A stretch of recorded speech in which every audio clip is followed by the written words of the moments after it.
So this is strong sorted service here, right? And I am doing a installation on a lift kit on a Navara, right? And I just want to show you guys, give you guys a better run through with the lift kit and how you can install it and what the lift kit consists of. This is the lift for the front, right? This normally goes on top of the shock.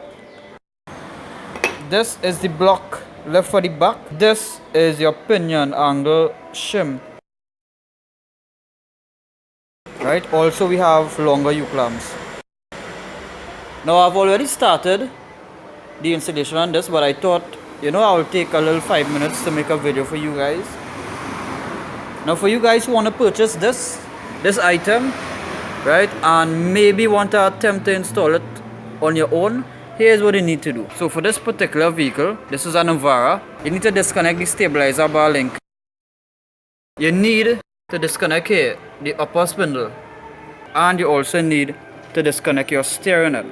You need to get a support to put under of the cradle, because when you disconnect it, it is going to drop. It isn't going to drop that much, but you will need the jack. I'll show you guys later on what you need the jack for.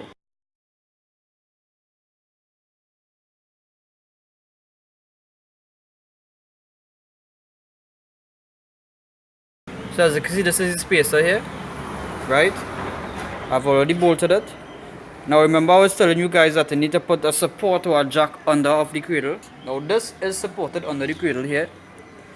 Also, don't forget, when you're taking off this, whatever wires and thing needs to be adjusted to lengthen so you wouldn't burst anything. And now you need to compress this spring until I get to connect back the top cradle arm onto the spindle. When you have this vehicle on 2 jack stands, right, and you go to jack here, right, this has to be jacked so much, or to the extent that the entire vehicle tends to start to raise. Now keep in mind that if it's on the ground and you're using 2 jack stands, right, there is the possibility that the vehicle can move and slip out of the jack stand and fall. So I'm here at the back of the vehicle of the Navara, where I'm doing the lift kit on, and I want to show you guys what is taking place here. Now, as you can see, this is the block, right? Also the pinion alignment shim, right? Oh, this is how I normally does it, right? Now first off, I place a jack on each end under the leaf spring to jack it upwards on both sides. As you can see, one here and one is over there, right? Also a third jack that is coming right to the front of the differential. So this is where your pinion is located, right? And you need this jack here, because if I were to use just this jack alone, right, the diff was going to tilt forward and possibly fall, right? So you need to put support in front also to help get your angle that you need to install those shims. Because if you don't support this spring, right, this spring is going to belly out and become a lot lower. Now also, while you're doing this, you need to watch all your lines and stuff. Make sure the ABS wires isn't in a strain, or the brake lines, right? But you need to keep that in mind if you're going to do it for the first time. So my best advice is just disconnect all the lines, so that way you wouldn't burst any. Now when you do that, you need to disconnect the 2 shock. As you can see here what I did,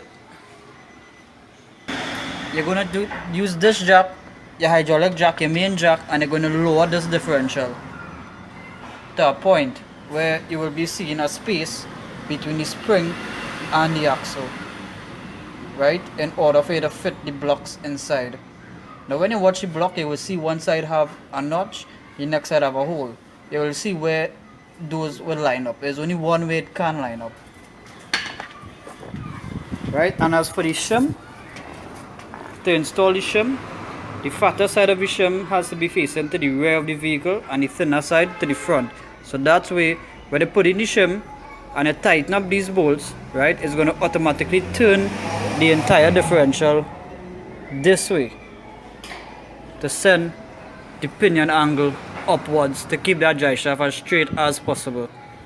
Now it'll take a bit shifting and tugging and twisting to get it to line up.